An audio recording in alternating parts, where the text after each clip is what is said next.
Michael Maxwell. Web management is here today to do that, and you have been provided some materials in advance. Go ahead.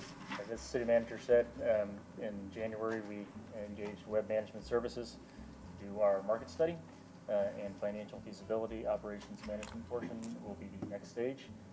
But today, Duncan Webb of Web Management Services is here to talk to you a little bit about the market. And with that, I'll turn it over to Duncan. Get that.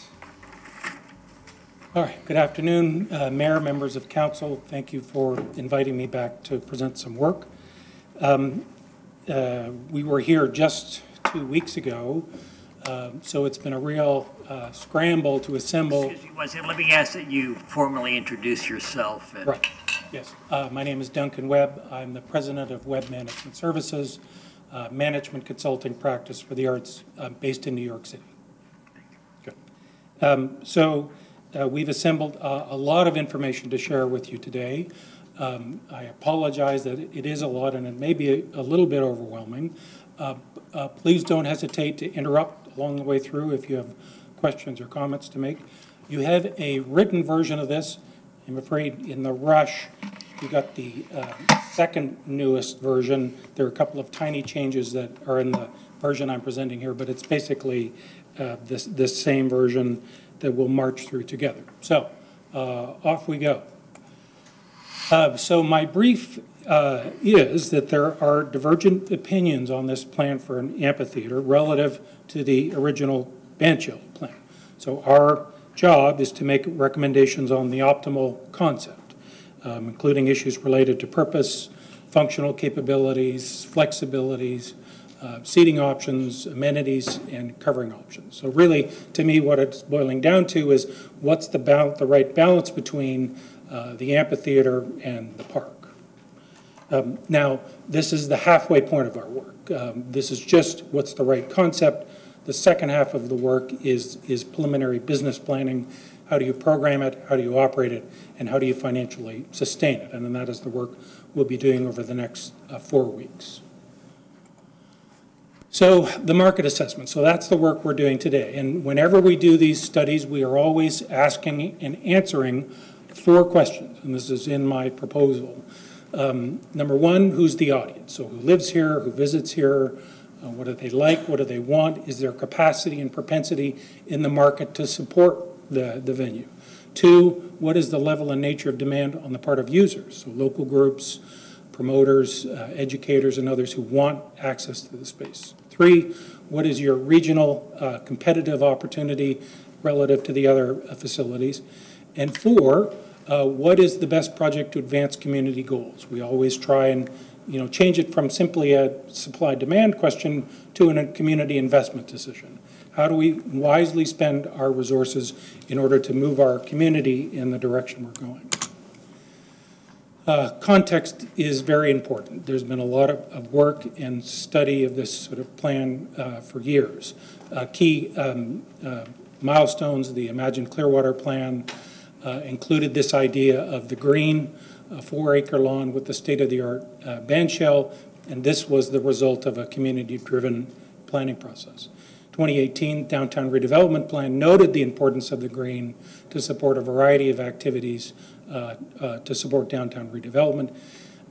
Discussions both before that and after that with Ruth Eckerd Hall and others sort of brought this idea forward that maybe the amphitheater should be bigger, better, more fixed seating, the idea of a cover, and that it would do more to drive downtown, and it would generate net revenue for the benefit of the community.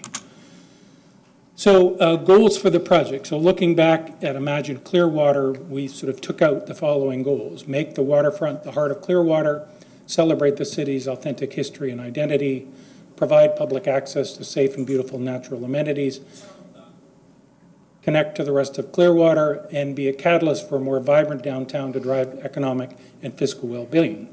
We heard those in our interviews a couple of weeks ago.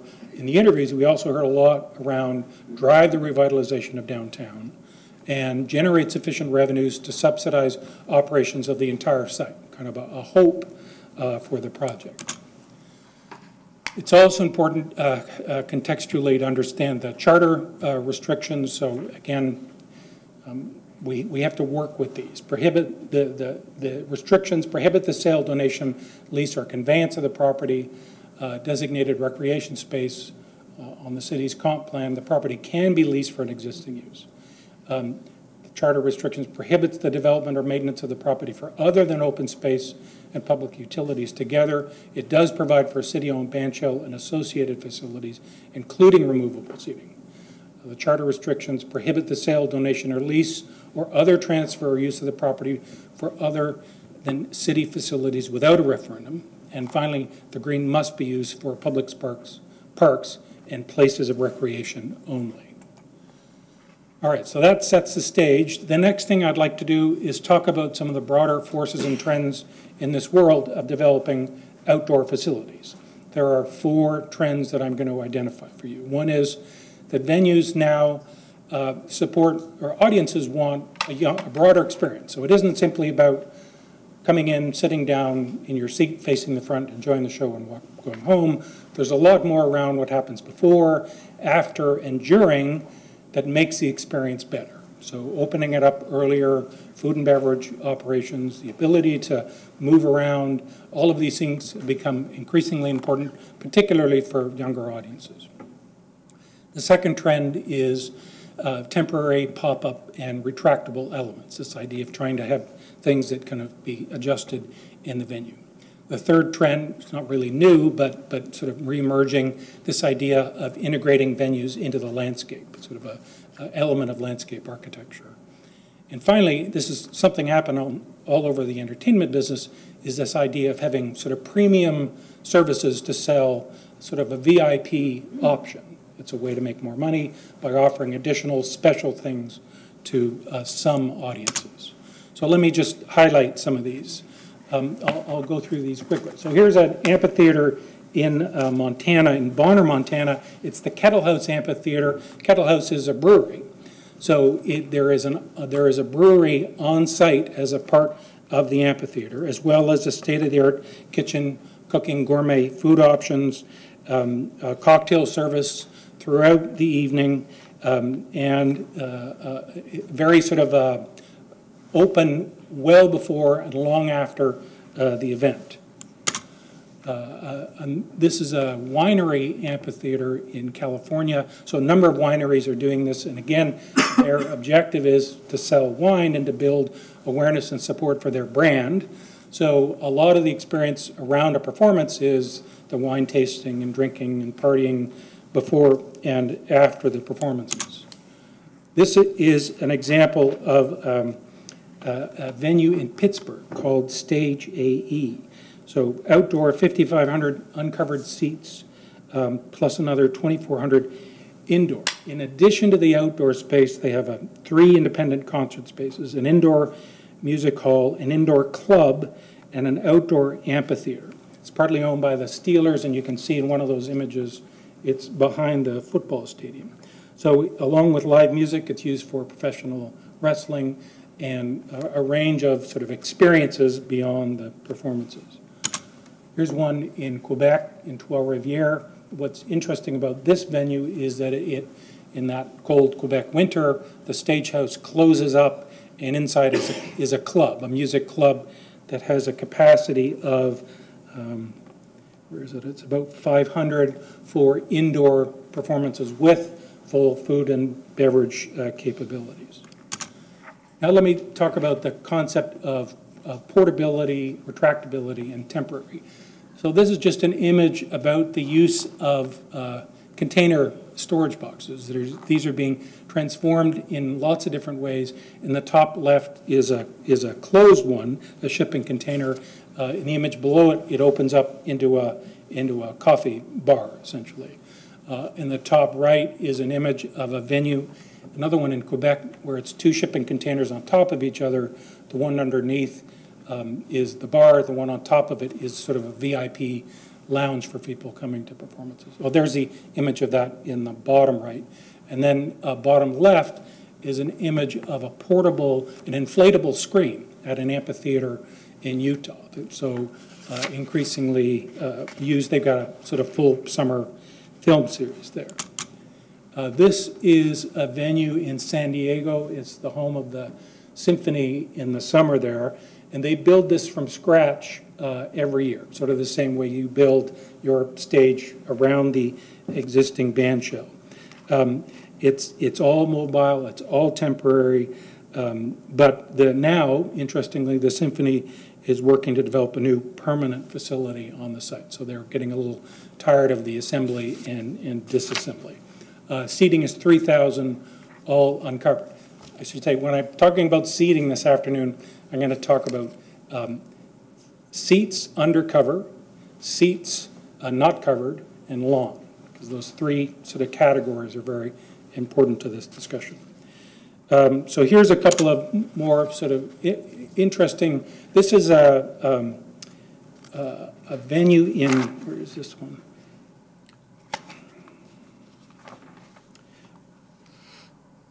Right. This is in Austria. It is an old fortress dating to back to the 1200s. It was modernized in 2006, and you can see the retractable roof there, where it's all bunched up in the middle. It's a membrane that opens up onto that entire area, which can hold there's 4,000 people undercover when it's in that open size. Here is in Miami is a project currently underway. This is the Klipsch Amphitheater.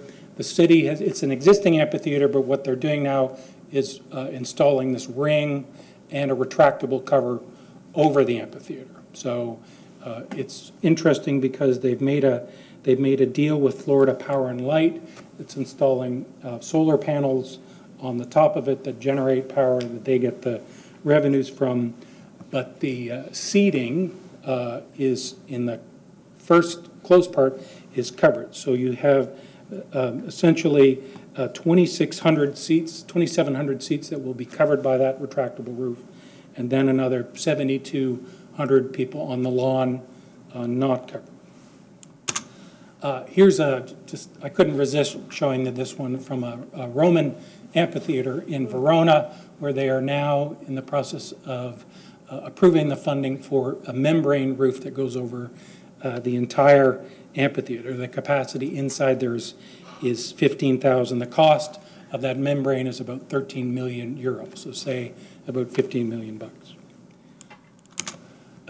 This is an interesting amphitheater in Council Bluffs, Iowa. I'm interested in this one more integrated into the landscape. You see the sort of the terrace seating. It also works very successfully as a park. It's a public space. There's a bridge that goes across the river into downtown Omaha. But the key is this sort of 5-acre lawn that works very well as a community amenity. About 6,000 all uncovered for events there. I promise this is the craziest one. This is an amphitheater in Korea that is essentially sculpture. You can see it's all built, these sort of terraces that you sit on coming down to the front. So it has a capacity of just a couple of thousand, but it's an interesting sort of built into the landscape. And one more, two more. This is in Clifton Forge, Virginia. It's a smaller amphitheater, only about 500 capacity, but it's built into the landscape. It was actually designed by Virginia Tech architecture students, and it works very well in that park setting. Some permanence around bench seating, but the stage is beautiful and looks terrific there. My last one is this crazy project in Germany. This place called the Grafenegg Castle, I'm sorry, it's in Austria.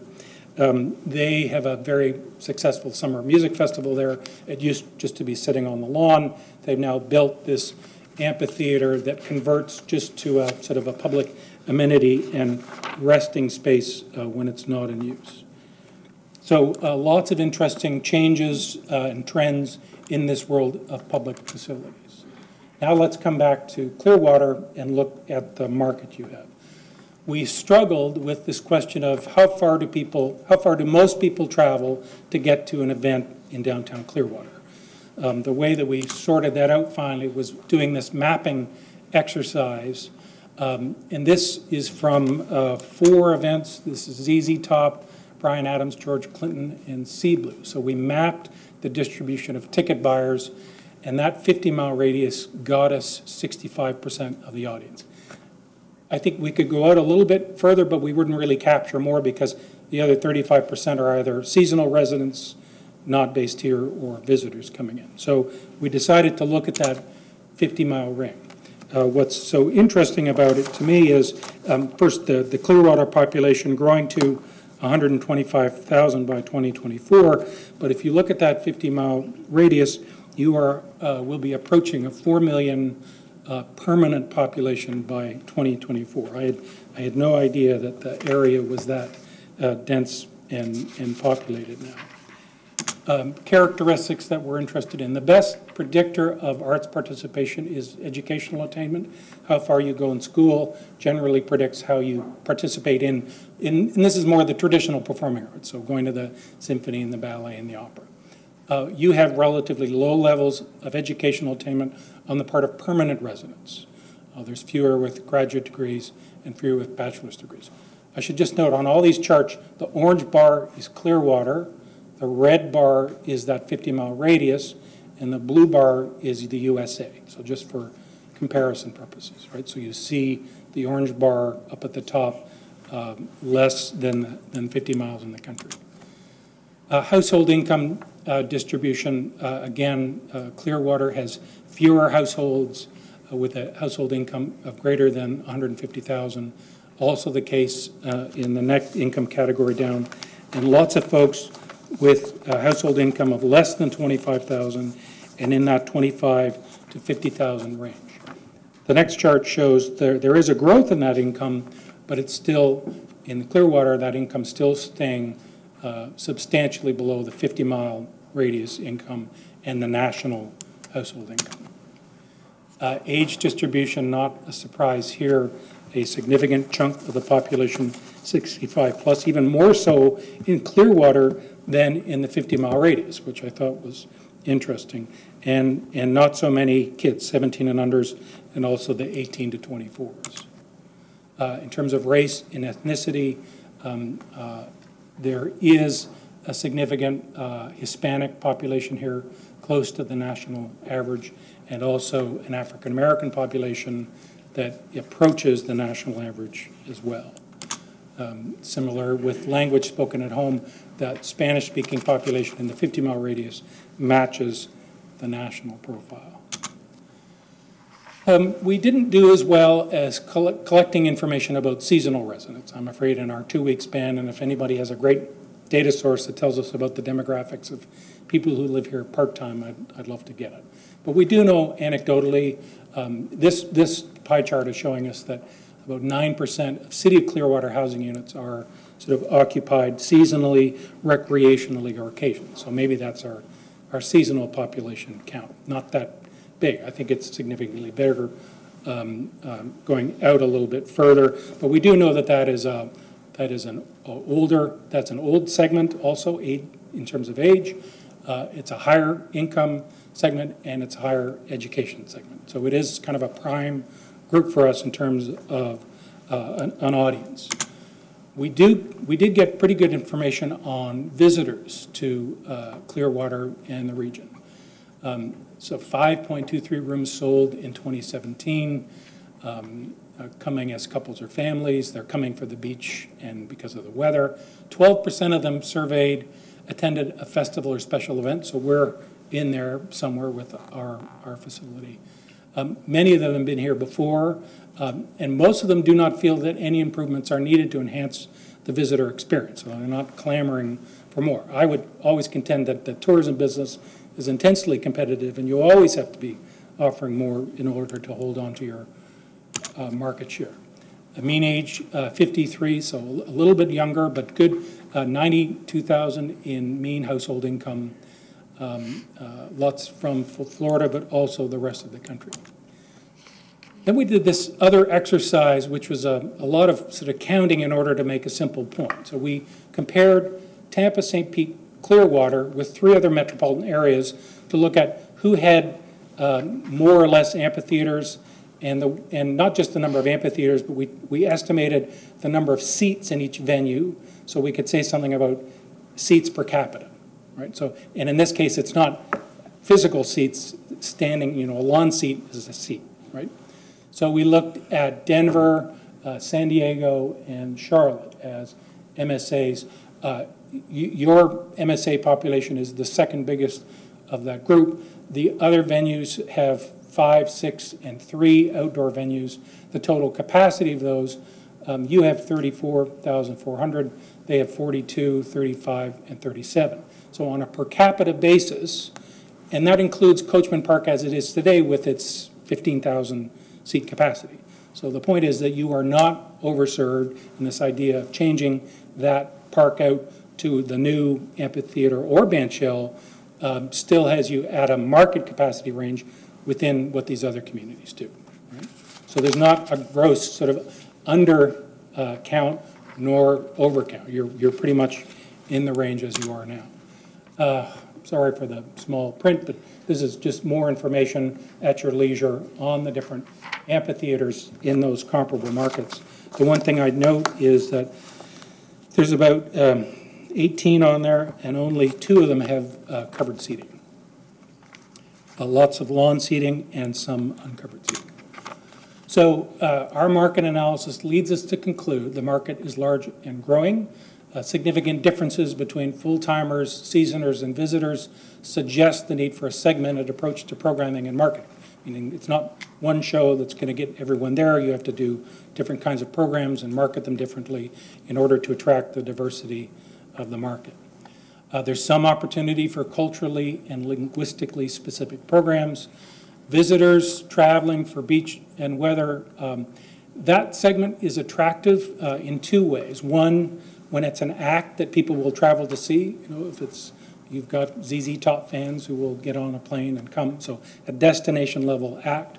But also we see in our business, it's hard to get visitors to come to a venue, but when you have sort of a destination like the park with multiple amenities and things to do, that becomes a significant tourist destination. So we love the idea of this park within the larger Imagine Clearwater development as a tourism development tool. Comparable markets, that analysis suggests to us that the region has the capacity to support the new amphitheater within the current inventory. All right. Then we did another analysis. This is basically every 2,000 plus capacity amphitheater and band shell in Florida. We were interested in seeing what it's out there, which ones are covered, and fixed seating. We're also interested in this idea of routing. So that what are the amphitheaters if there's a particular act on the road, if they go there, we can get them here. And what do we have to have physically in order to get that same act to come to Clearwater and then move on. So these are the local venues with our sort of the venue in Tampa, mid-Florida, 19,900 total with 10,000 covered and 10,000 lawn essentially.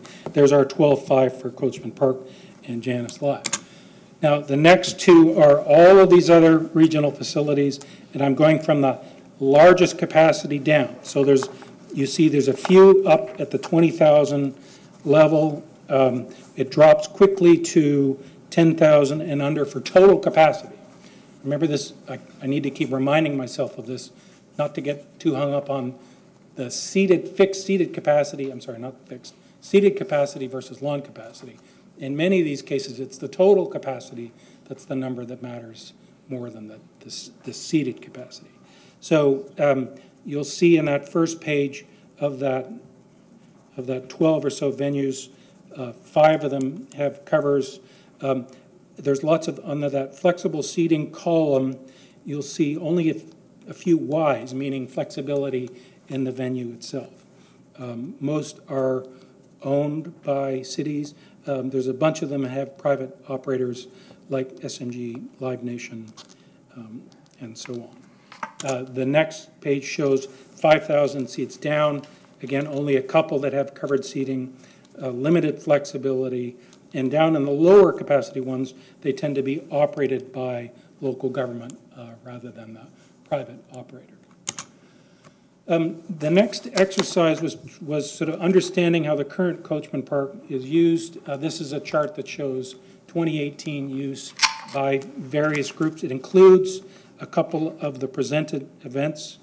Terrific, you got George Clinton, but then all the other festivals like jazz and the Holiday Carnival and the Boat Parade and the Blues Festival. That was 28 days of events. What's significant is that 103, beside that, that's the number of days you had to spend erecting and dismantling. So you got 28 days of use, but you spent a heck of a lot more time putting this place together and pulling it back apart again. Then with all the community groups, we tried to get at what they want going forward. So we interviewed these guys and talked about how much they would use it and what capacity range. So it doesn't include everyone who was in there last year. These were everyone we were able to meet. So it's 18 days of use. They were interested in the bandshell, of course, a proper covered stage. Only one of them really wanted seating, and only one of them was interested in cover. The capacity range for them is generally sort of, there's a lot in that 7,000 to 9,000 range, and a little bit under that. The tricky one there is the Jazz Festival. Their attendance has been in that 6 to 9. Their existing event attendance has been in that range. In their discussing with us, they're interested in a total capacity approaching 15,000. So we have to figure out how to reconcile that. So then we have Ruth Eckert Hall that's come forward as a potential promoter. They did some events in Coachman Park. They've said 20 events potentially a year. They are saying that they need and want 3,000 to 4,000 seated capacity undercover. Live Nation and EEG, we've had sort of some contact with. They're interested in presenting, interested in routing, very concerned about the gun laws and the prospect of that in the park, but generally interested. And then there are local, regional promoters who we think have the opportunity to bring more culturally specific programs to the venue. Mr. Webb, let me interrupt you there so that our city attorney can explain this gun thing that you brought up, or can you do that? I'm going to come back to it a little bit later on. Oh, okay. Make some more comments Okay. on that. So, all right, so just based on what we've seen on the market thing, let's sort of think about seating capacity. So there are these sort of boutique venues that have sort of 3,000 to 5,000 total capacities. Only one of those has sort of covered seating. Our thinking is that the seated component of the venue, we could probably bring that down a little bit into that 2,500 to 3,000 range. There's no, in terms of local and regional venues, there's a gap there that we're filling with this venue that we think makes sense. And let me also say something about lawn capacity. So the comparable venues have indicated in the research we've done, and you'll see some more as I keep going here, they say that flexibility is the key to success for their venue. Lawn and flexible seating allows operators to do different things, festivals, community gathering, fitness classes, live entertainment events. And the reality is that these lawn seating folks are also likely to be food and beverage consumers, which, as I'll talk about a little bit later, is, we think, really the key sort of revenue driver for venues like this. So our sense is that the lawn capacity could be closer to 10,000, but we wouldn't want that to reduce the park size. Right? The park size is terrific, and we wouldn't want that lawn capacity to limit that. And then we still have to sort out with the Jazz Festival how to accommodate them. So in conclusion of the first part of this, there is a market opportunity for a bandshell or an amphitheater. So we think that the amphitheater concept works from a market perspective and supports some community goals. We think that the original concept works from a market perspective and supports other community goals. So in fact, what we're going to put forward today is a slightly different concept that also works from a market perspective that responds to more community goals. So that's where we're headed. So let me talk about those two existing concepts and then introduce the third. So the original band shell concept, the functionality was sort of could occasionally be used for community events and touring entertainment. There's a gentle slope down to the band shell that supports, you get relatively good sight lines, but still supports other park activities. The capacity was going to be as many seats that are needed for specific events. Total capacity as high as 18,000. That was what I saw in the Imagine Clearwater report at that point. Small stage, it actually, it's not that small a stage. It's 2,400 square feet, which is a pretty good stage size for a range of events. A minimal tech, the idea being that most of the tech, sound and lighting comes with touring product. Temporary food and beverage outlets brought in for events, permanent and temporary restrooms. So the challenges around this, what's the risk and financial downside of not covering the audience? Is the stage and audience area large enough to attract the performers the community wants? And what about this sort of idea of portable seating? So to answer those, I'm going to tell a few more detailed stories about existing amphitheaters around the country. This is in Simsbury, Connecticut, suburban. Hartford population is 25,000. The city built the structure, and they tried to operate it for a while. Then they turned it over to a 501c3. I've done some work for them, so I know them fairly well. It's a tiny organization with a full-time staff of one. But the board, everyone on the board is out there at every event selling tickets and doing security and everything. It's a very sort of roll up your sleeves, make the place kind of work. And it has been successful for what it is. So you see before the stage was built, it was just a big recreational park, soccer and lacrosse and everything. So they built the stage at one end of the park. Okay. So they get, in a typical season there, 5 performances by the Hartford Symphony, 2 or 3 commercial performances. So they're not getting a lot of, the big pop acts. The problem for them there is that there's bigger venues in Hartford and in Oakdale, not far away, that really get the big commercial entertainment. So they don't get a lot of that. They have a blues festival, food festivals, flea markets. It's the start and finish for a lot of community runs and rides, so 30 events a year.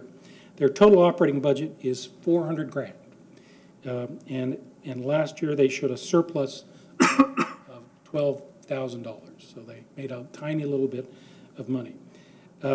They are close to the historic Main Street of Simsbury. They have a very sort of strange relationship with the merchants, even though all these people showing up to events are spending money. The merchants get very mad about losing their parking because everyone who's coming to an event parks in their parking lot. So there's always been sort of tension around that idea.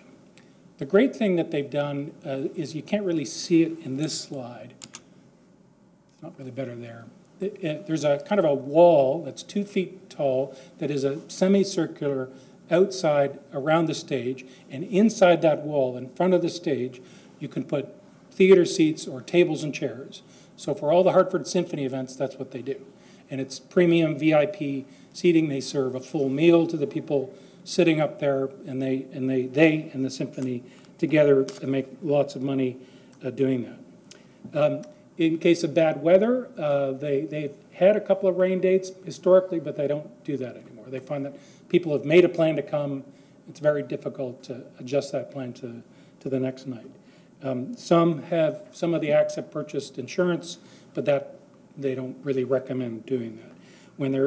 So they try and track the weather. They've got sort of folks sort of keeping an eye on lightning and storms coming in. And last year only one event was impacted, and it ended halfway through the event.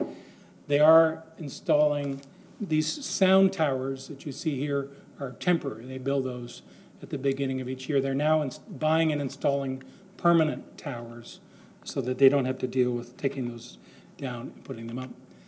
When the park, here it is, the Hartford Symphony does a 4th of July performance there.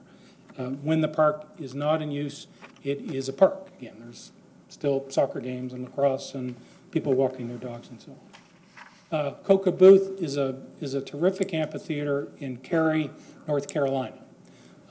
It's more of the band shell concept, really, because it's just the stage structure. The seating is this long.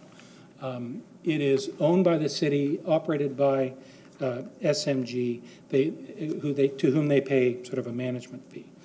So in there every year they've got 10 symphony dates, 12 to 13 national concerts.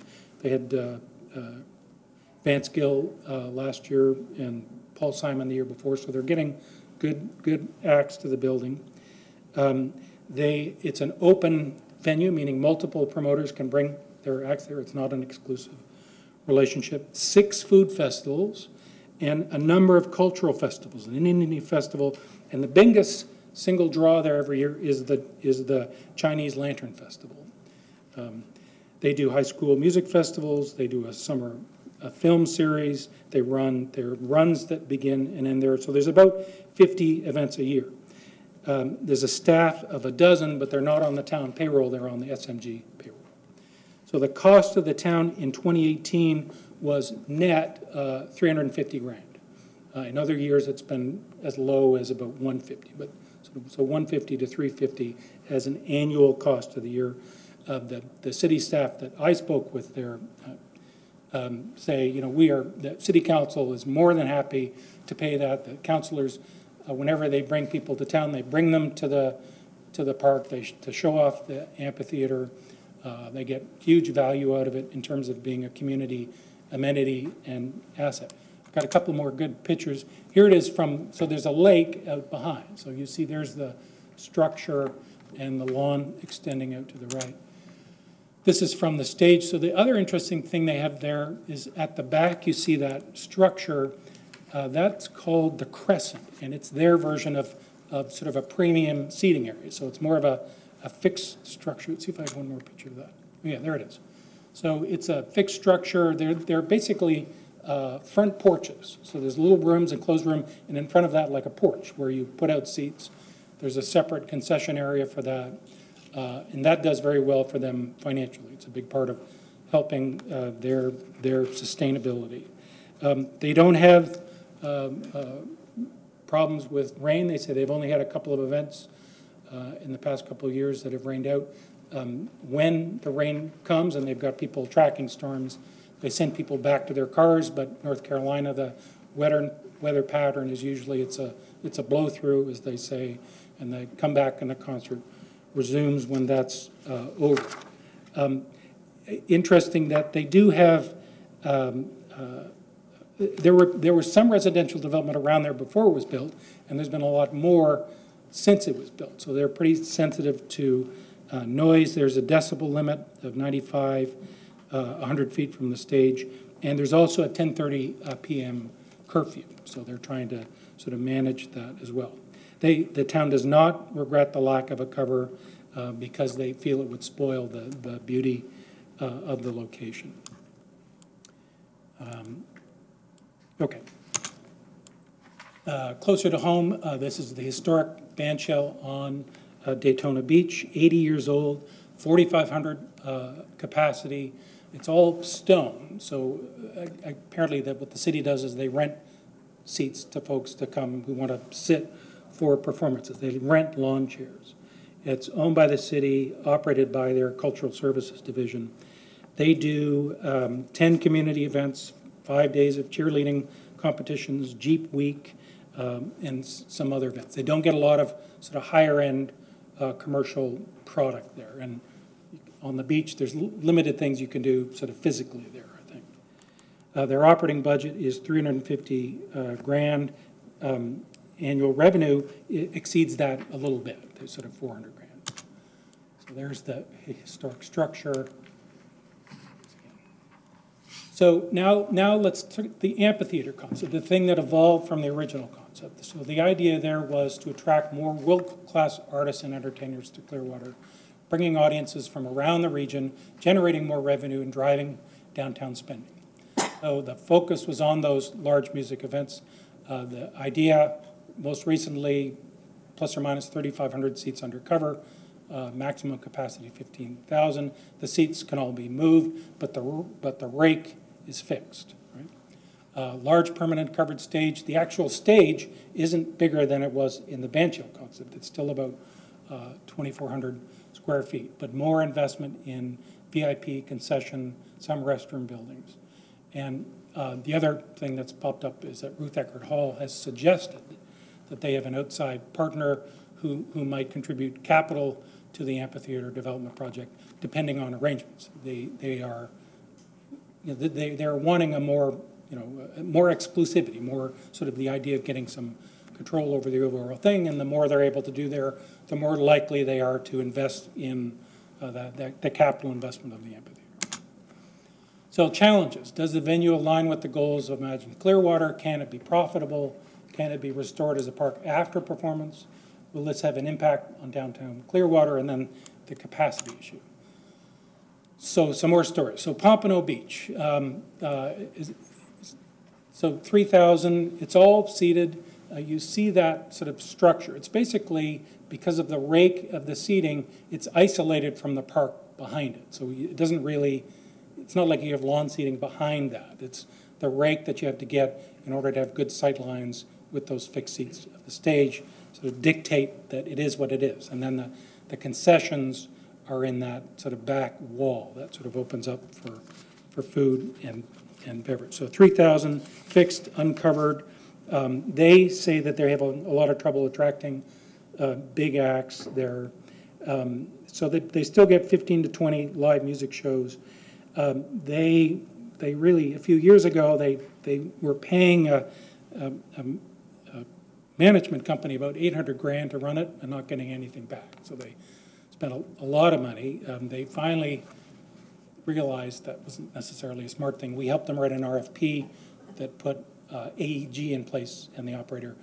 So they're spending a little bit now, a lot less than the 800,000, but it's still a little bit of a net cost to them. And in fact, now they're talking about moving from a single promoter to the idea of an open venue where you could have multiple promoters presenting.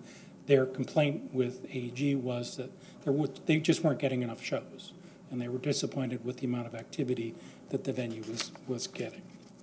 They don't get a lot of sound complaints. The great sort of bureaucratic response: when there's a complaint filed, the police are dispatched to the location, and they measure the sound at that point, by which time the concert is generally over.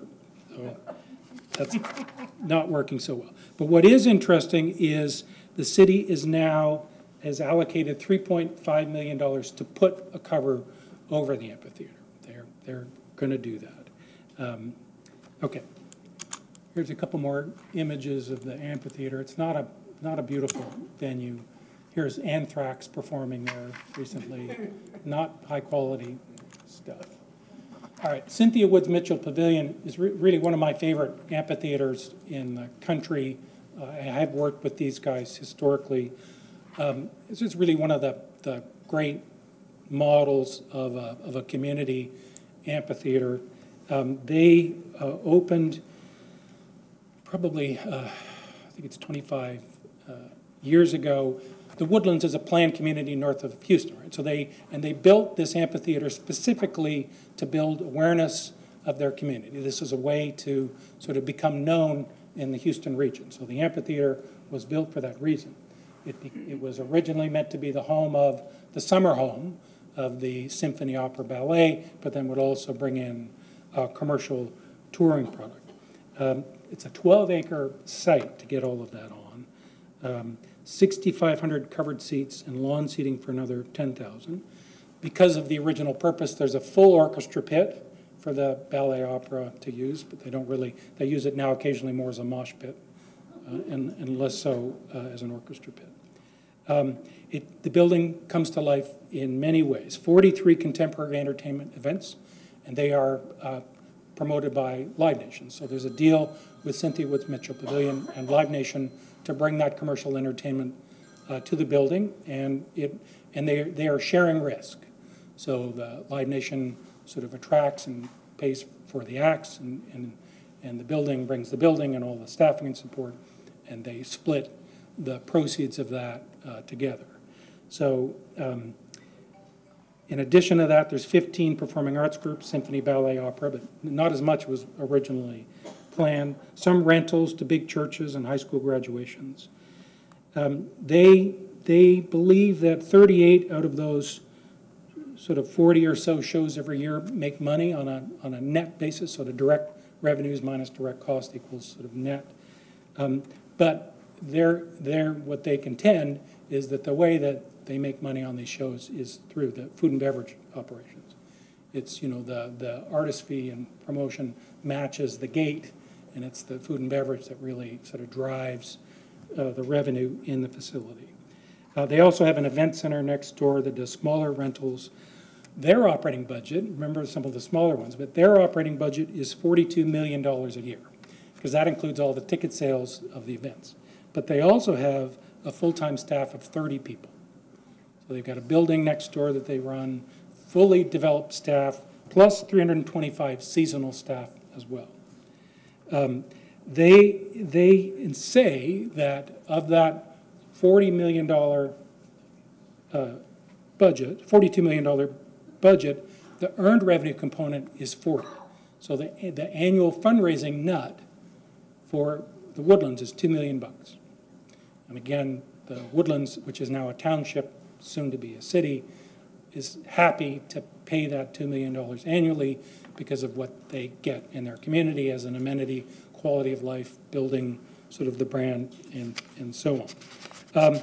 They don't, all shows are rain and shine with the cover. They don't have any walk-up business anymore. They're not so concerned. They do get no shows on a bad weather night. Last year they had two shows that were interrupted. The crowd stayed, and the show went on. Their rain issue, the thing they're more concerned about is longer-term damage to the lawn with sort of days of rain. The only shows they've actually canceled were because of the hurricane last year, and they had to cancel 4 performances. There is housing close by. They do get occasionally complaints, but those complaints are more about vulgarity than the noise level, just the things that are going on there. They also have allowable decibel limits and a curfew. Here is an overhead shot of the cover and the lawn. Here we are looking out from the stage. And now St. Augustine. So here's an amphitheater. I think this one has been brought to you before. I think you've seen several of these examples before, but St. Augustine has been brought to you as a successful, profitable amphitheater. So it's owned and operated by the county. It is open. It's an open venue, again, multiple promoters. 4,900 seats, 3,300 of which are under cover, and another 1,600 not covered. So note the steeper, much steeper rake of this venue. It's not like our lawn seating venues. It's a steeper rake in order to, so all those people inside the structure of the amphitheater itself. What's interesting there is that they have 2 other venues with it, a backyard, which is a uncovered 1,000 capacity venue behind the main, and then what they call the front porch, a large deck that hosts 200 to 300 people. They do lots of lots of VIP things, comprehensive food and beverage operations, weekly farmers market on the front porch, 40 live entertainment events a year. It doesn't really work for outside community rentals. The sort of the cost to get in there and on the stage is substantial, and there is no, it's not a part of a park because of that rake. It's like Pompano Beach. It's sort of its isolated structure. Their budget is about $14 million, and in 2018, the county, I think, made from them about $1.1 million. And that's the first year after the expansion of that venue. So the first year, they're budgeting in coming years break even, but, you know, they're hoping they can do better than that. Okay. This is one of the other venues where there's a firearm issue.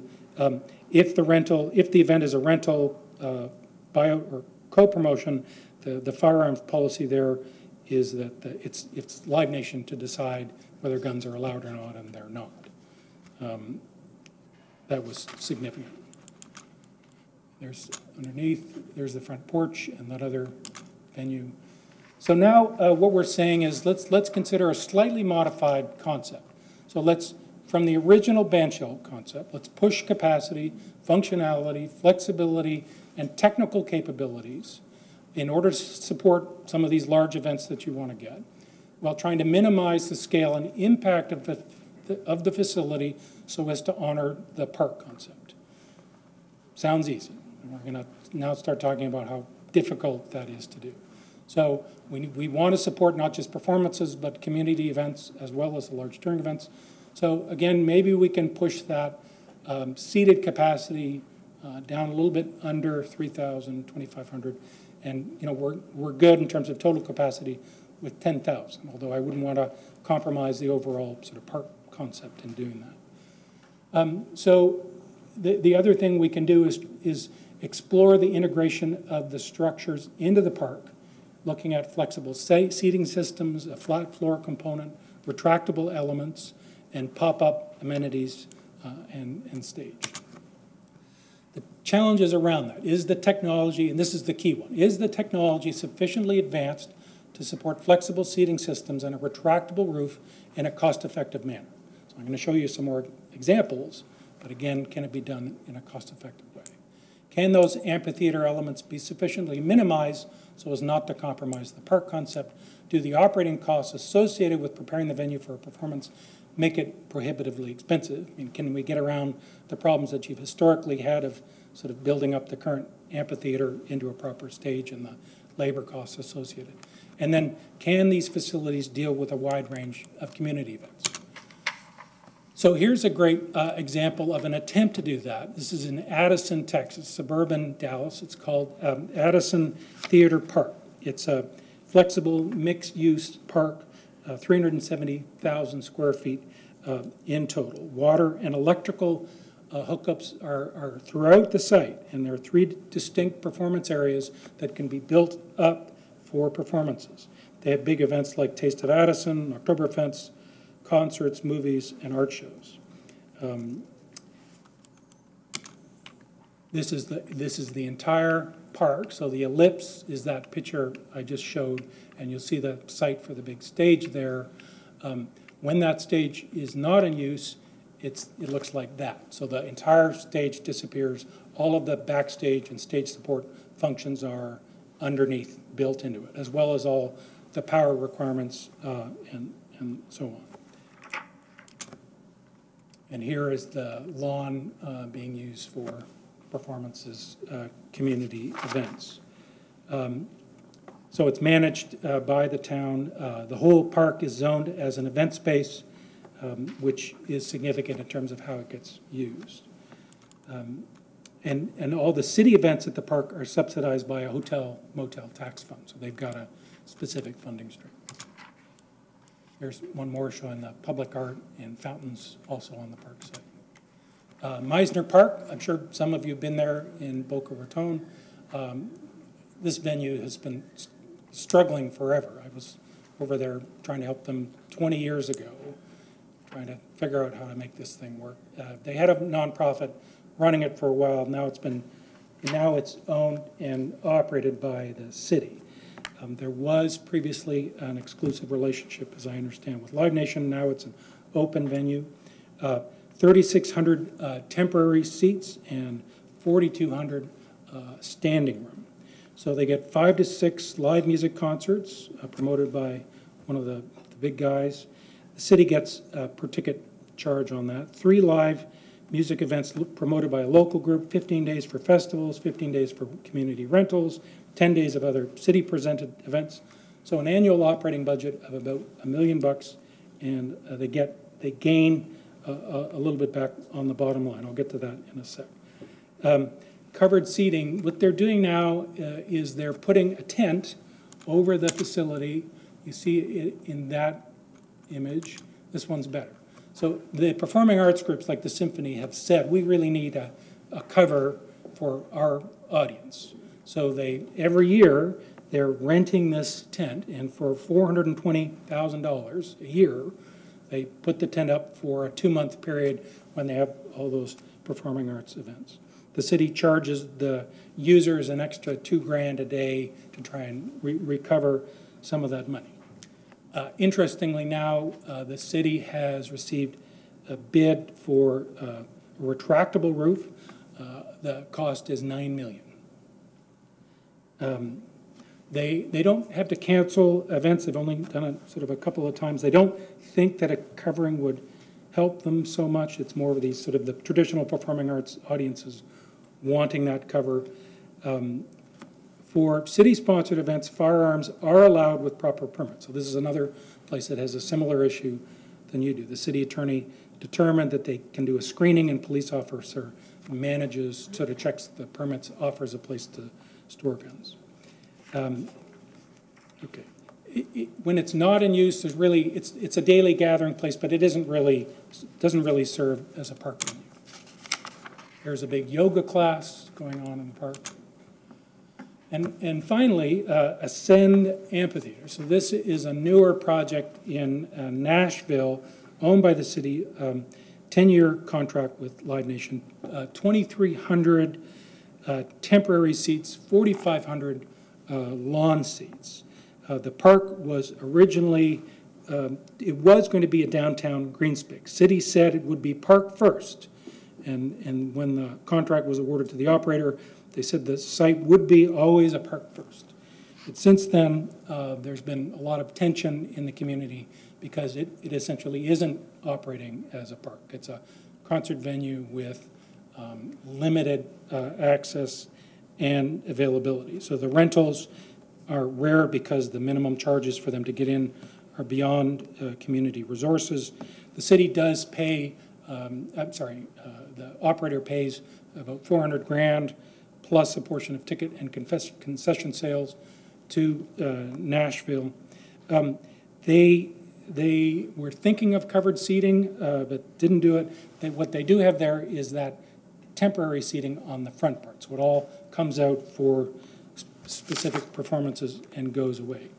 Weather is rarely a problem. They have had lots of issues with sound complaints in the neighborhood, and they've just installed apparently this very sophisticated sound monitoring system that's had a big impact on bringing the sound down when it needs to be brought down and reducing community complaints. So that's just, well, here's a view from the stage of Ascend, and here it is, sort of lawn seating out there. Here it is without any seats. So you'll see it's still the back part of it has some slope, but it's still theoretically, could be a park setting. So the issue has come up throughout all of this around the profitability of amphitheaters. What do you potentially get as a city when you do this? So we've collected as much as we could in 2 weeks how these venues do. So it's a little bit different for every venue how we've calculated this, but basically St. Augustine, the county in 2018 got $1.1 million. Now remember that includes 2 other venues, and it also includes revenues from parking. The Ascend Amphitheater that I just mentioned in Nashville, $400,000, but I would contend that they're politically paying a price for that the community is not necessarily thrilled with the way that's been going. Daytona Beach, they make 56 net, the city. Pompano Beach, with its new deal with AEG, made a little bit of money last year. Simsbury, my staff of one, got a $12,000 budget on a $12,000 profit on a $35,000 budget. Cocoa Booth, the city invested about $350,000. Pompano Beach, when they had that terrible deal, was paying about $800,000. Bayfront in Miami, through the Park Trust, is paying $1.9 million in support of that amphitheater.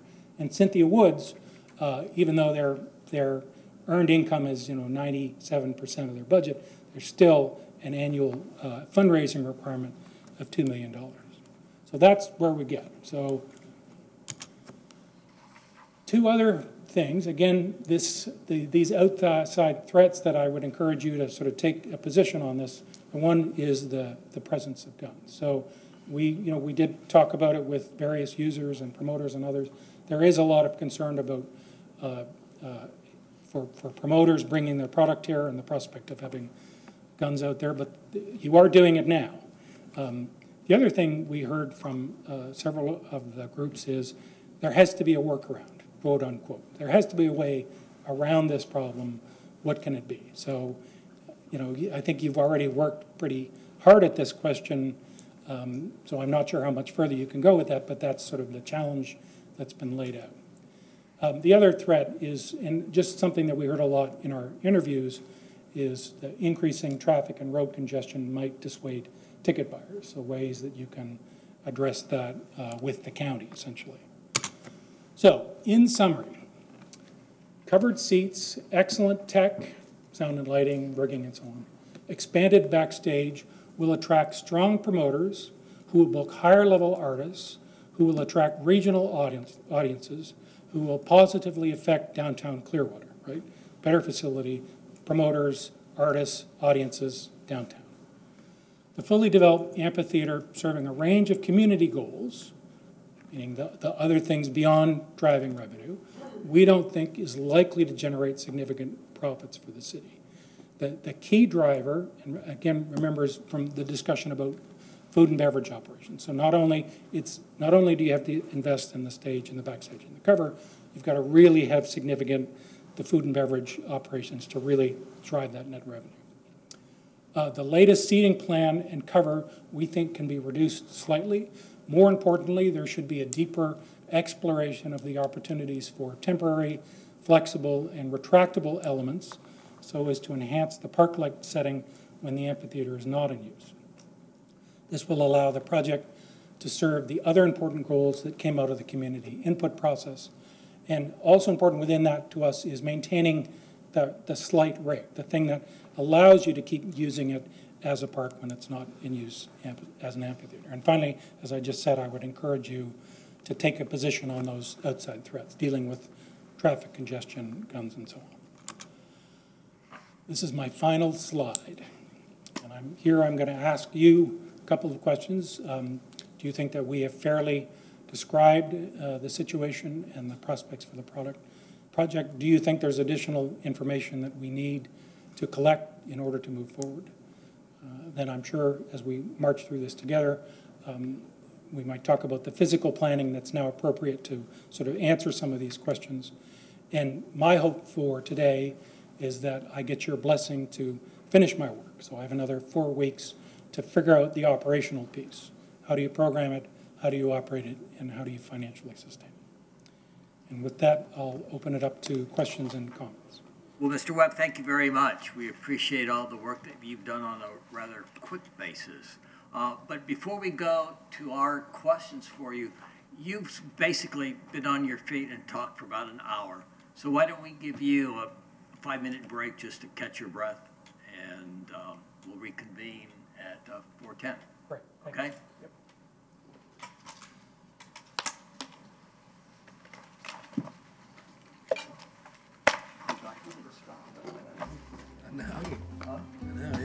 Put a stool.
like to reconvene our special work session. Again, Mr. Webb, thank you very much for that presentation. Council, we need to answer some questions for Mr. Webb. Who wants to start? Mr. Cundiff. Mr. Webb, thank you so much for your input today, your wisdom, your guidance. I have two questions off the top of my head. You suggested that an optimum optimum number of seating, 2,500 to 3,000. If St. Pete already has a venue that has 2,000, and Ruth Eckerd Hall has 2,200, shouldn't we be looking at a little larger venue? Sure. So we might be able to. right. So there are several reasons why I've talked about the idea of reducing that seating capacity. The first thing is that I want to encourage you to think about the total capacity as being equally important as the seating capacity.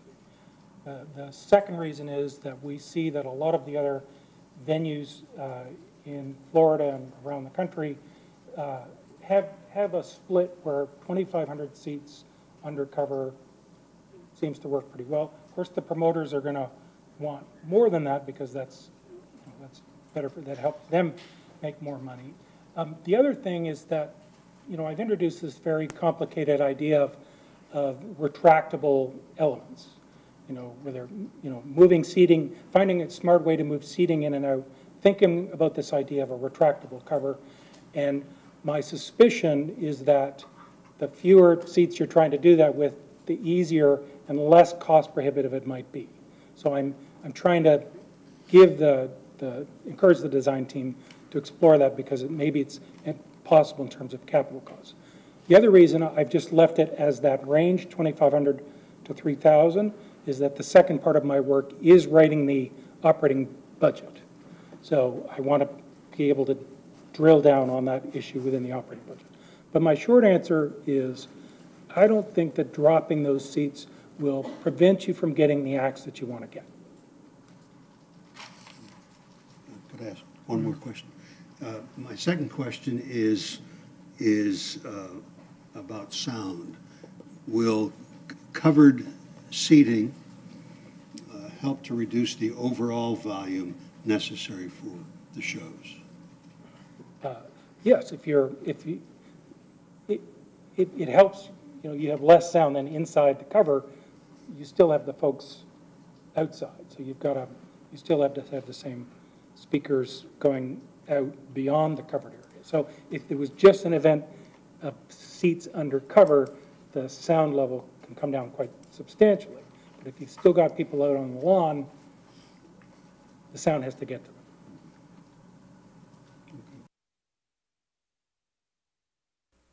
That was an extremely comprehensive amount of information study in 2 weeks. A lot of valuable stuff. There were several things that stood out for me. So I'm going to go specifically straight to a few questions regarding the footprint, the entire size of the stage. I think you said current band show was 2,400, and that whether it's an amphitheater band show, whichever direction we go, that 2,400 you thought would be enough. Was that after conversations with the Florida Orchestra, 2,400? I think that the plan was that came out before, which was based on discussions with the orchestra, that stage size was good. Can I look at Hamid and say, yes, so they were consulted on that stage. Yeah, because if we can seat on a regular basis the Florida Orchestra comfortably in back of house, right, then pretty much we can do any show. So I wanted to make sure that was a consideration.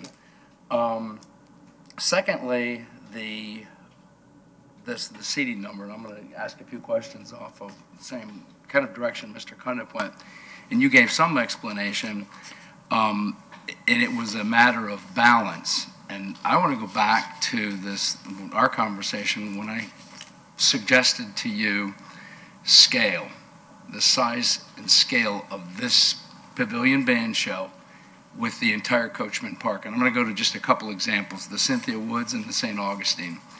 How many acres is Cynthia Woods' total park, and then the percentage of their, and what also interesting to note, I think, what they wanted to accomplish in Houston, they wanted a signature iconic, which is very similar to what we're trying to do. Now, I'm not even suggesting anything that large, although the numbers aren't that off, but the scale is really important to me. The scale, the entire park they have, and what was their massing for their. So I specifically asked at the Woodlands, the size for the stage, covered, and the lawn is 12.5 acres. Okay, I wrote the 12. I didn't know if that was, how about the entire park? They don't have a same I just wanted, situation? how much room do you need for the stage, the backstage, and the audience area? But is there adjoining part, like, Yeah, ours is going to occupy a little piece of Coachman Park. Right, no, there's, in the Woodlands, there's other parkland around it, but also parking. They're not that far from commercial development. So there's a little bit of extra space, not that much more. Okay, so basically their whole park is Cynthia Woods. Yeah, it's dominated by that space. Our park is going to be really a dedicated certain amount of space for the entertainment area, and then the rest of it is, which is substantially a large footprint. So to me, scale is really important.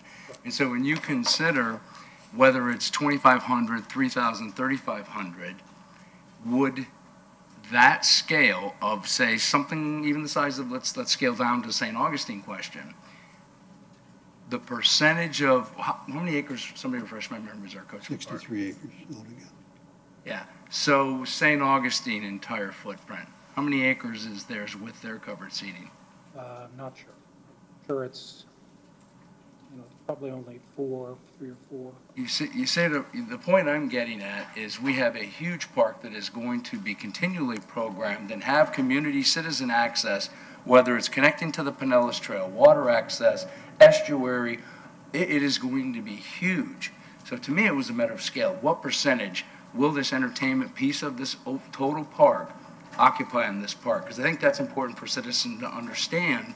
And if we're cutting back the seating to 2,500, to balance the concerns with the citizenry and the cost of a retractable roof, which I don't find, when you talk about scale, the total park, I don't find, first of all, I'm sure feasibly, you gave one instance where they're going back now, and especially all the concert venues, they're covering their seatings.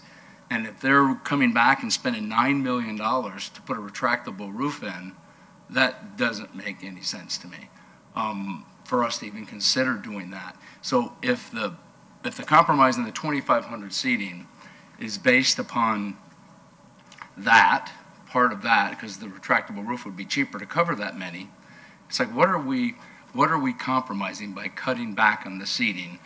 We don't want to lose that to St. Pete, because we've been told by GE, we've been told by several folks that if we don't build this right, St. Pete, Tampa, those who are already enjoying huge economic stimulus, they're going to build it, and then we will miss this market.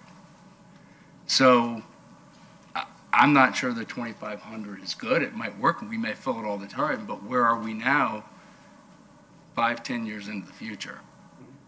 So I had a couple other questions. The total acreage. Can I reserve the right to come back? I want to think about some of the, I mean, did you want to comment on? No. Okay. Carry on. Okay. Mr. Hamill? Well, I mean, when this first started, if I remember correctly, I was somewhere around a 3,000 seat number. But the Woodlands facility, my younger son lives in the Woodlands, Right. and I know it well. And it's it's big. It's bigger than we would want in Coachman Park. But I think, are we going back to what Councilmember Cundiff said, and I look at it differently, and tell me if I'm wrong. Yes, Ruth Eckerd Hall seats 2,500. Mahaffey seats a little over 2,000, I believe it is. But we're not competing on an outdoor amphitheater with what Ruth Eckerd's trying to program at Ruth Eckerd specifically. A 2,500, someone who's going to sell 2,500 seats, of course, depending on time of year, is probably going to, be preferable to be indoors at Ruth Eckerd Hall.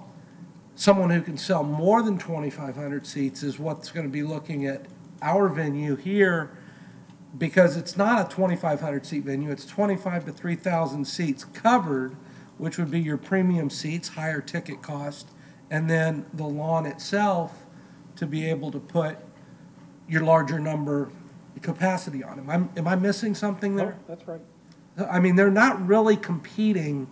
We're not competing. Coachman Park will not compete with Ruth Eckerd, in my mind, with the facility of Ruth Eckerd and the facility of Mahaffey, just because our covered seat number is in the same ballpark as what they provide.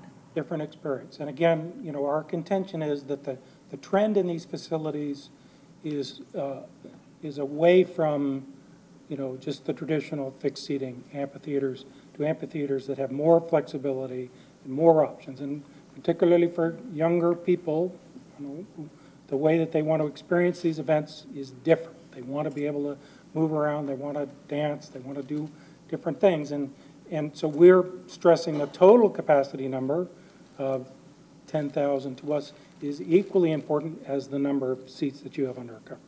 And I'm a little cautious in your presentation, and I look forward to getting into the no gun discussion, but you also relied or suggested fairly heavily that the profitability of it falls to food and beverage, or could fall towards food and beverage. Right. Historically, for us, everything has been done by outside vendors, and the city does not participate in the revenue of the food and beverage that of the events, to my knowledge. Sell booths. Yeah, you know, so it's yeah. How would you suggest the food and beverage be managed where we would participate in the revenues? So that's the work over the next month. That's Figure that out, is how do you have some kind of a license agreement or something, because that really the city does have to get a good, you've got to get a share of that revenue. And we do receive quite in the 2017, 2018 concerts, or the Ruth Eckerd concerts, Sea Blues, we did receive food and beverage in those. How much do we charge a vendor to have a booth at a? I don't have that information, but we'll have it at the next meeting, certainly when Duncan comes back. Okay. Mr. Albrecht. Well, a couple of things I want to discuss, and since we're talking about it, the food and beverage, I always visualize this as not having the same kind of food and beverage as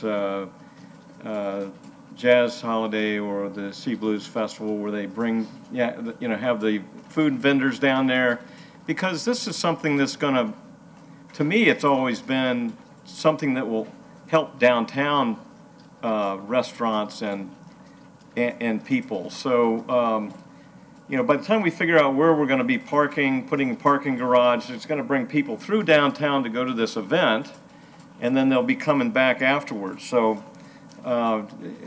my idea, at least I'm not thinking that we're going to have a big food and beverage contingent, because I want the downtown to be able to profit from that.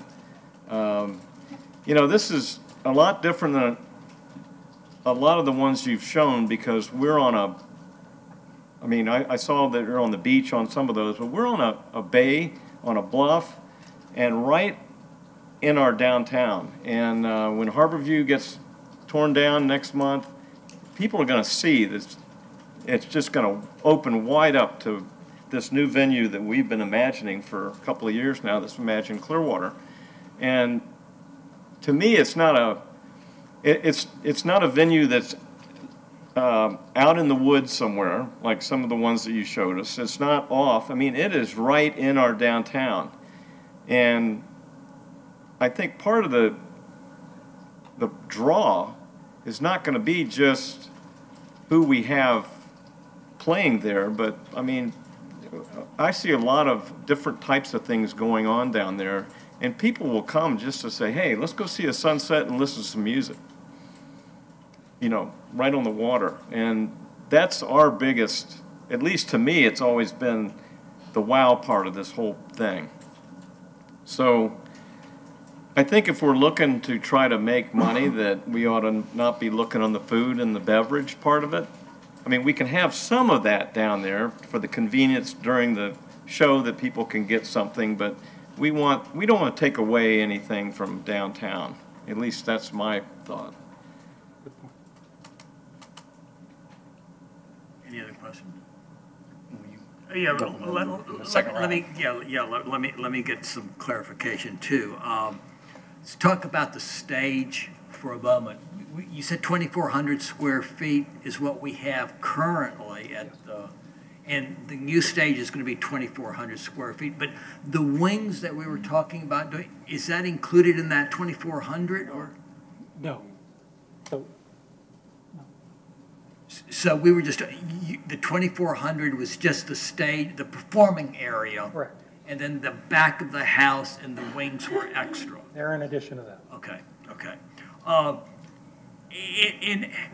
You mentioned a couple of times, and I think I'm hearing that we're disagreeing, or some of us are disagreeing about the flexibility in terms of why do people come to an event? And what kind of an event are you going to have? If you're going to have a paid event, people are going to come because they're going to pay for the artist, at least in my opinion. And they're not necessarily, you know, you said something about people come early, they stay late. So I guess our dilemma is, how do we encourage them to take advantage of what Mr. Albritton was saying, but at the same time entice them to come to the event and help us offset some of our costs? Well, you are bound to have flexibility because of the charter restrictions. You cannot have seating that sits permanently. It has to move in and out. So we already know that.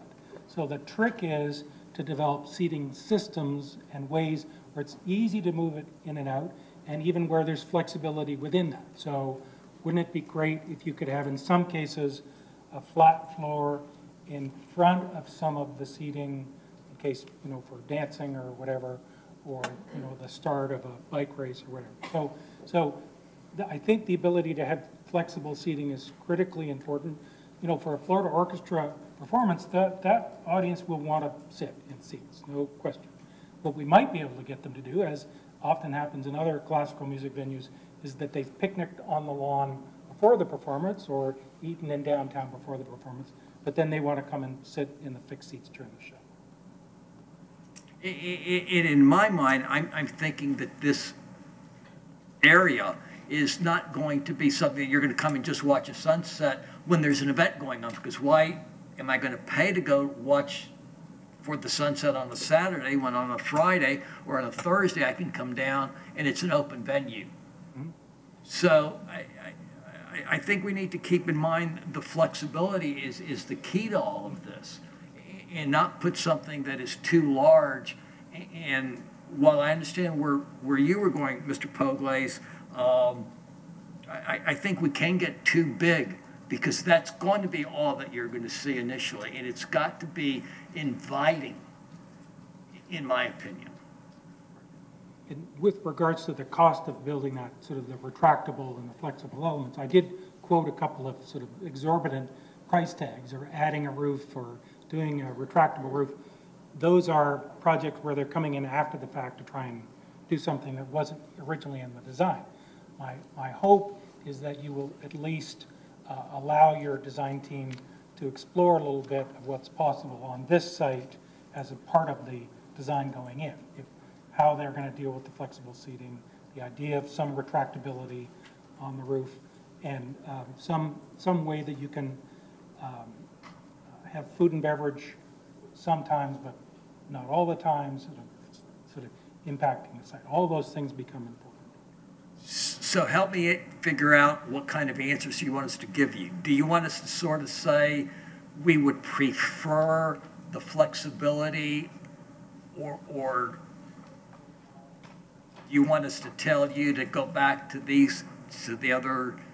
Yeah, I would like you to say, keep up with your work and write a business plan for what my concept is 2,500 to 3,000 seats for for the seated capacity, and then flexibility, and then lawn capacity up to 10,000. So that's all the direction I need. Sounds like music in my ears, but Mr. Albritton. Okay, well, a couple things come to mind here. Back to the discussion of the size of the stage. We had some input that, and I think, Dr. Cum, didn't you and I go out and measure that stage when they had the jazz holiday? And what were the dimensions? Was it 80 by, without the wings? You remember what the size of that was? 60 by 40. Yeah. I would agree with that. Chris Cook, Parks and Recreation. They had the measurements of what the extension we added, which is a 60 by 40 extension to the existing band shell. Okay, all right. With no wings. Right. That's and what's there wings, right now. The wings were This 20 weekend. by 20, By right? 20, Each correct. wing? 20 by 20 is correct. Right, so what's there this weekend is 60 by 40 without the wings. We're going to have the design guys kind of address some of this. Good afternoon, Darryl LeBlanc with Stantec, architect. So what we've been proposing are stage sizes that are 60 by 40 with two 20 by 20 foot wings on either side. Okay, so back to your, you said you were going to, the 2,400 was the size of the stage, and if we needed to add on the wings, they would be brought in and added on? No, The wings are designed. Go ahead. Yeah, Darryl. that would be an extension of the stage floor. They're just called wings, but they're part of the performance floor. I was talking about what you're doing now. They wouldn't be viewed as a temporary thing at this point, at least we haven't talked about that as something we- that you could bring in and add to it later. It would be there. He's designed it at this point where they are permanent structures on the side of the stage. So you have the Okay, main all stage right. and then a I 20 just by wanted to 20 make on the sure, outside. yeah, because the other thing that I don't really want to see happening is what we do now is bringing in, Right. 2 weeks to put on the jazz holiday with, set up and tear down. I mean, we want to have things there and just kind of go in and have it happen and then be available after that for the public to go back out in the park, so. Councilmember, that's why we expanded, that's why we added those pieces to it. Yeah, the last diagram we saw, so you aren't really, that's the way it's going to look. All right. Because you had a concern about amenities for the performers and, Yeah, the back of making sure house. we had enough back of house to address. Okay. Thank you. Whenever my turn. Yeah, everything you've talked about is performance out. You're not, your position on our back of house and everything, that's not your purview, correct? Well, Or, my only issue is you have to have the backstage that the artists that you want to get here need. right, Yeah. exactly. And, Christopher Sprague, who's your theater consultant, he's advising on that. Okay. And we don't want to have mobile homes parked in the back like we have now. We want them to come in and then go and have everything they need there. I believe Mr. Webb is intending on, when he goes to the second part, the financial feasibility, he'll do it based on having that back of house in it.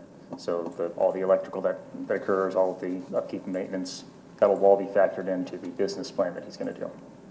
And I think one of the other things that gets lost is, and Micah, correct me if I'm wrong, when you look at the entire Imagine Clearwater plan with all of the park area to, on the north end and the estuary, whatever you want to call it, on the south end and everything else, we haven't taken any of that land away for this project. This project is all fitting within the area that was allotted for it, correct?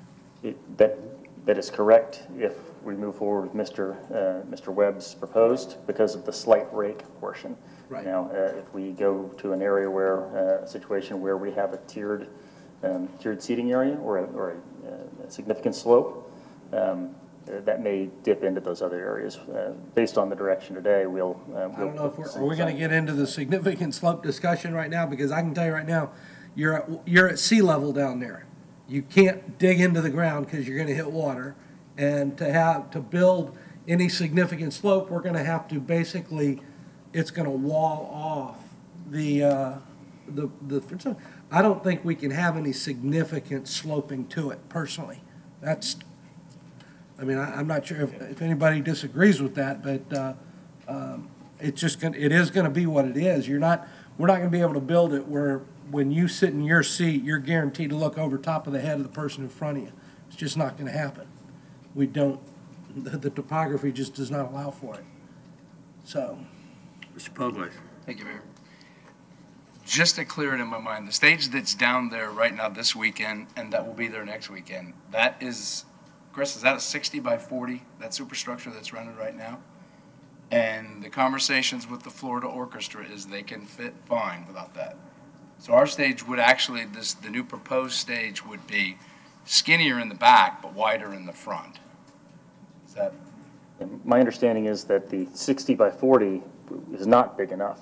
The 60 by 40 with the two 20 by 20 wings is big enough, is my understanding. Okay, because I've heard multiple times 60 by 40, 2,400 square feet. So if we add the two 20-foot wings, it becomes 80 by 40. No, No. it becomes 60 by 60? Then we're, it's like this. I mean, 40 by 60 is 2,400 square feet. Right. So the wings are something that's going to be added. The new stage will be what? That's what I'm 100 feet Yes. across.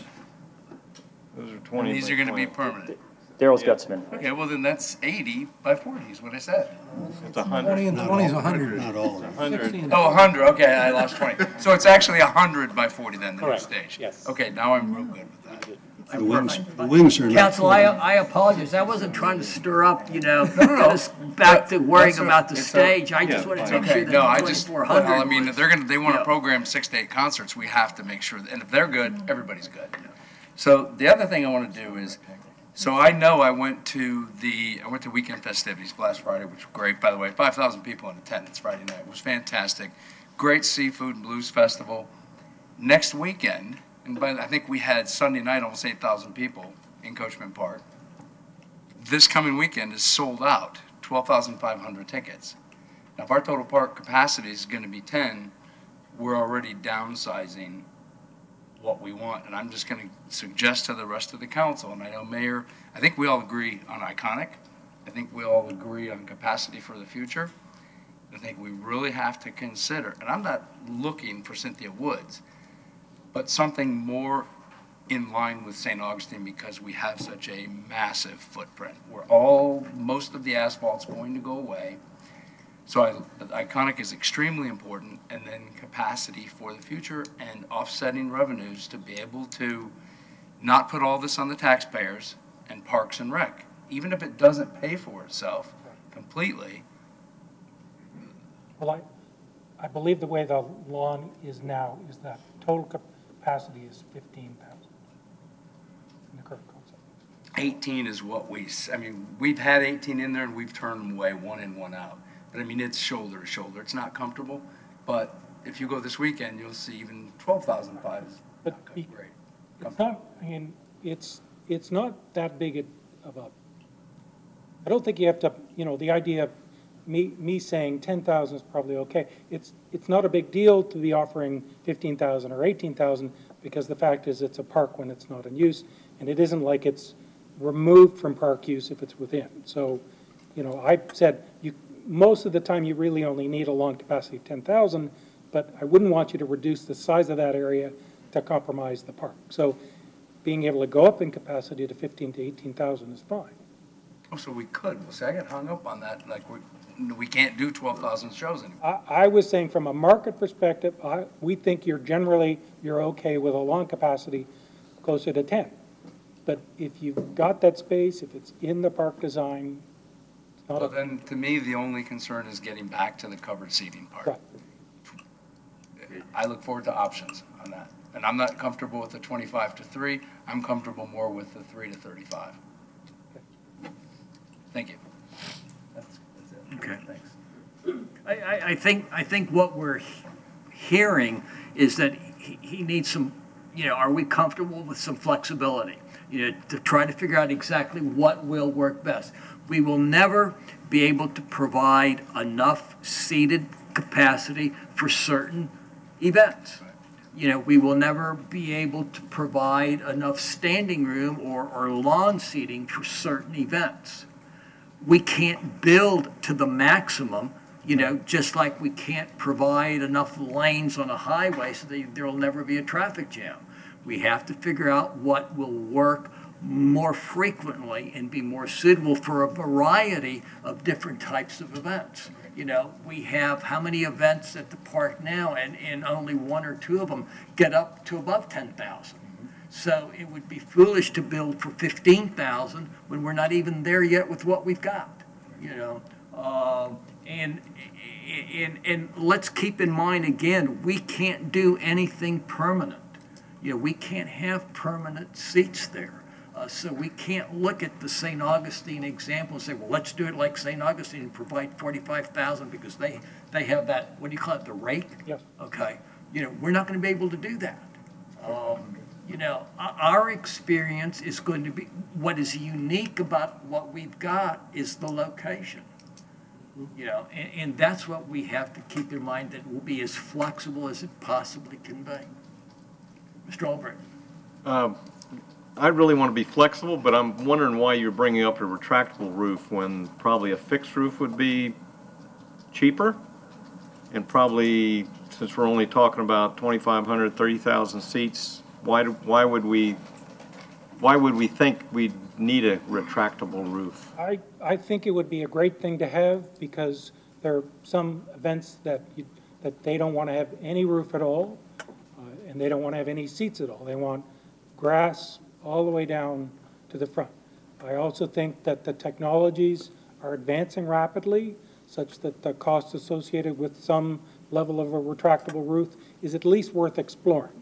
And the third reason is not having that roof there changes the visual profile of the structure to look more like a park when it's not in use. Okay, thank you. Okay. Are you comfortable? Yes, sir. Are we comfortable? As much as we can be. Well, he right just now? said 2,500 to 3,500, so I don't know that we've got that. There's a difference in what he was suggesting and where we all are, I think. I'm talking about seating, the Not the actual covered seating. covered seating. Yeah. I realize that.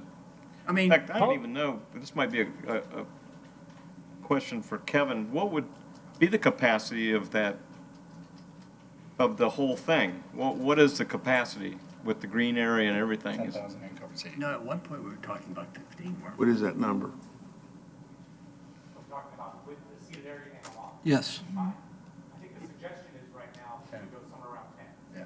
But because it's a park and there's spaces outside. You could. You could go, I get that. I'm good with that. But I don't feel that in my business planning I have to limit that total capacity to 10, because the way the site is laid out now, you have more than 10. Yes, that's what I think, because I mean, So, it's, so I've said, from a market perspective, you probably don't need all of that for most events, but you've got it.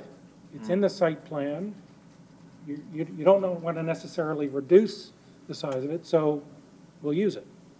Yeah. let me ask Mr. Ham, I'm sorry. Yeah, I'm a little confused. Wait, I'm not sure he's finished. well, I asked to have a detailed drawing, which Mr. Maxwell did give me, that's scalable, and I did scale out after the roof extension of, we were talking 3,500 seats, I think. Well, maybe it was even 4. That we had an area bigger than a football field left over in the green area, which is huge compared to what we have now at Coachman Park. So that was my question. If we put 18,000 people in that thing, is the fire marshal going to say no, or is that the capacity for that whole area? Is that going to be? Those calculations were based on, and came out of the original master planning process, based on ratios of, I think the 18,000 was all, Okay. was all standing. Yes. And not blankets, not chairs. And I then see. were there other ratios that showed a mix of seated and standing, or a mix of seated and blanket and standing, all three of them. Yeah. Right. Yeah, but blanket versus standing is important. Right. Mr. Ham? I just, so that I understand though, let's say 3,000 covered seating, but when you say 10,000, you're not saying 3,000 covered seating and 7,000 standing. You're talking 3,000 seating, but then with the ability to have an additional 10, so we're at like 13, right? Well, I was saying from a market perspective, a total capacity of 10 would be good, but the reality is that on that site, you can do 3 plus 12. Depending on how They're all familiar you want the standing or crowd to they're get on with each other. Blankets or, right, so you, Okay. Where we put the temporary fencing. And if we get Bradley Cooper and Lady Gaga, we're probably gonna need 25,000. Mr. Horn? Well, right now, if we just look at what's on our table right now, Jazz Holiday is always going to look to put as many people in the park as they can get there. And so let's say we have 3,000 covered seating, they're going to push to get as many people to come in that grass area behind it. On the other hand, if you look at a Wild Splash event, I'm going to limit how many people we're going to have in that type of an event, because there are other dynamics that need to be managed. And so I'm not going to be interested in having, 15,000 people in that park. When we know what our challenges are there, it's a great event, everybody loves it, but it's a different managed event compared to a Jazz Holiday. And so there will be other events where the focus won't be on the max capacity. The focus will be on the niche audience. We're at Sea Blues this weekend, and that seems to be, that will continue to grow, but it is a niche group, and they seem to be pretty comfortable with 7,000 or 8,000 people there, I see that as fitting in very nicely, over a couple of days. But there may be other groups, as well. Mr. Maxwell? Yes, just one last comment. On the 18,000, so you're aware, that if we went to that number, because that's basically just based on the green area, that does push out the other amenities such as the restrooms, because you need to bring in other restrooms, and the food service, all of those things out into other areas of the hardscape park. So the footprint becomes larger, and you're going to have to close down more areas of the park. That's just if you go to the high end, just so you know. Again, that's more of a... Right, and I would agree with you, Mike, and you, Mayor, is that if we have those one-off events where they're like Jazz Holiday brings in Lady Gaga, whatever, to have the capacity to stand them up shoulder to shoulder, fire marshal approval, is going to be a one-off. And if we need more infrastructure, we're pretty good at renting portalets. So that can happen. I wanted to just touch one last question, because Florida Orchestras is well loved in the Tampa Bay area, and to be able to bring them for a dozen or how many ever shows they're willing to do. One of the things that several of these venues utilize is it's about the VIP area and food and beverages, but you talked about a flat surface out in front, so in the options that you come back with, that would be a very popular sale item, is VIP table potential. Front, sides, somewhere, maybe not front, sides, but something like that, especially for an audience like the Florida Orchestra. so Chris Sprague and the design team are very worried about what that does to sightlines. Yeah. But I'm going to try with them to negotiate an area up front. Maybe I can get a few hundred people up front to do something without really messing with the sightlines. Okay. Can I ask one question back of council? Because Mr. Albritton, excuse me if I mispronounced that, you raised a good point about driving downtown spending. We really dug into the question of the profitability of these amphitheaters, because that kept coming up. And our bottom line around that is, if you really want to drive that bottom line profitability, it's really about food and beverage operations. But many of you said in the interviews, the project is more than anything else about driving downtown development and downtown revitalization. So in my business plan, can I pull back on going 100% on food and beverage in order to respond to that other goal of driving downtown revitalization? If you can offset the revenues by the loss of that food and beverage consideration. Right. So we will be more like, the level of food and beverage that, some of the other ones do, like Cocoa Booth and others, rather than as aggressively as they might do in St. Augustine. So it's just... I'm saying that they probably need something down there, because if I'm in the middle of a concert, I get thirsty, I don't have to walk back up the hill to get, you know, I'd like to get something there, but I don't want to take the opportunity for somebody to have dinner, you know, out of a food truck when they could be eating downtown and then going down to the event, so. But doesn't that vary on what the event is that you're going to?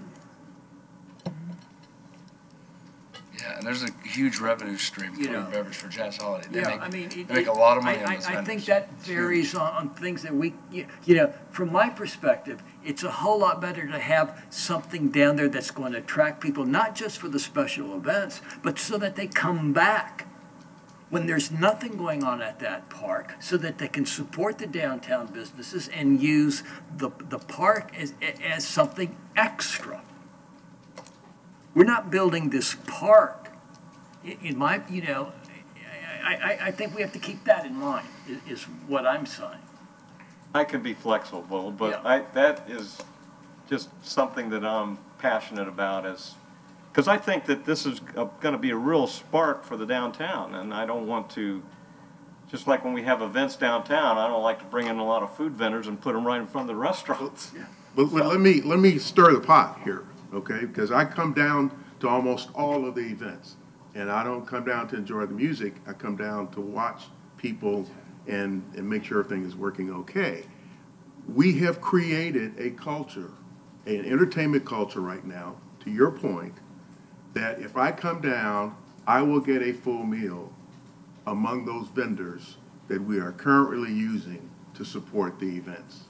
So it is highly unlikely, Sea Blues, Jazz Holiday, some of the other concerts, Hispanic Heritage, that I will go downtown and eat a meal after I've been down here. You know, that's why what you're saying, there's some relevance to that because of how we have kind of cultivated, you know, how people meet those food and dining needs. I was sitting here thinking earlier, and I'm thinking, to accomplish Councilmember Albritton's goal, we really have to limit how much food, how many food options and drink options we have here if we want people to be encouraged to go downtown to eat. Because right now, you know, I'm sure that's not a second thought unless they like Clear Sky or they have a passion for Thai food or something like that, where a destination, you know, what's been kind of a destination restaurant. But when you start adding food trucks and those kinds of things, the vendors, and I just watched people yesterday. You know, I mean, there's a lot of options. But the way that it is now, you've got the Harborview Center there, and Coachman Park is separated from the downtown. Yeah. So you're not, I mean, you don't think about walking all the way back out of the park up the street to get something. But maybe I'm thinking of two different things. I can see big events that have 8,000, 10,000 people, like the Sea Blues and the Jazz Holiday. The bigger events having that kind of support, but I guess I was kind of thinking of the smaller ones, like the 25 to 3,000 seat events wouldn't have a barrage of food trucks. I mean, you would, you know, the older people would probably come down early, have dinner, and then go to the concert. And the younger people, when they go to a concert that they like, they'd probably go down and watch the concert and then go to a bar afterwards. So, you know, there's... That's why I said it depends on what the event is, as to what people are going to do. It's true. That's right. It is. I could, just real quickly, I did pull up some of the numbers for revenues for the 2017-2018 season. Those smaller concerts, Third Eye Blind, Sammy Hagar, both at 89% of the revenue was food and beverage. If you look at something like a Sea Blues, it was closer to about 36% of the revenue. So it does vary by the different type of event. Duncan will get that information, and we'll have an opportunity to try to work through that. We will have, of course, you know, parking options upstream up on the east side of Osceola, where right now we have a lot of parking that's on the west side of Osceola. That's going to go away. So our hope is that we do pull some people through downtown. Okay. A few more comments on that, please. On the food thing, it's like the parking. I think it's an absolute necessary amenity. This is Imagine Clearwater that's supposed to be the stimulus for the active edge in Osceola, which will migrate to downtown. the goal of Imagine Clearwater is not to give them food options, convenience, the amenity of eating down there, and force them to either come early enough to eat downtown. It's supposed to stimulate, bring people on a regular basis. And then if they choose, the whole idea is to bring development, whether it's restaurant, retail, bar. I mean, to take away that amenity and option, it's a huge financial piece for, I can tell you for sure, Ruth Eckerd Hall, like I just stated, 89% of food and beverage revenue. So, for some events. Yeah, no, just to add on there, I will say that the majority of the revenue shown in these documents is from the beverage side, not necessarily the food side. So it's people buying drinks. Except in the case of Jazz Holiday where there's, and I don't know. And I don't have Jazz Holiday on. Yeah, those vendors pay quite a bit to be there. But we have a captured audience of, they're getting 25, 30,000 people for 4 days, for instance, on Jazz Holiday. They recover their vendor fees. And happy to do it. So I think that given all the other projects that we've seen, I think you have a terrific opportunity after removing Harbor View and having parking up on top of the bluff to really move people through your downtown and drive that business. And I'm going to close by repeating my favorite theme, is that if we do a good job on all of this, people are going to come back not just for the special events. Right. They're going to come back to Coachman Park, to Imagine Clearwater, to the downtown, because of everything else that goes on in this special events, is that lure. Comes back to the price tag, then you can think about shrinking that price tag versus the operating implications of doing. I think it's easier to start the operating budget at 3,000 and potentially drop it, this seated capacity at 3,000. Okay? Great. Thank you. And our next meeting then, I'm not saying this to rush you, but just to give us, an approximate date as to when you think you might be finished. About 4 weeks, that's the plan. So yeah, we're focused on sometime early April trying to come back to the council. Very good. Thank you very much again from all of us. Thank you. And to the staff. We are adjourned. Thanks. You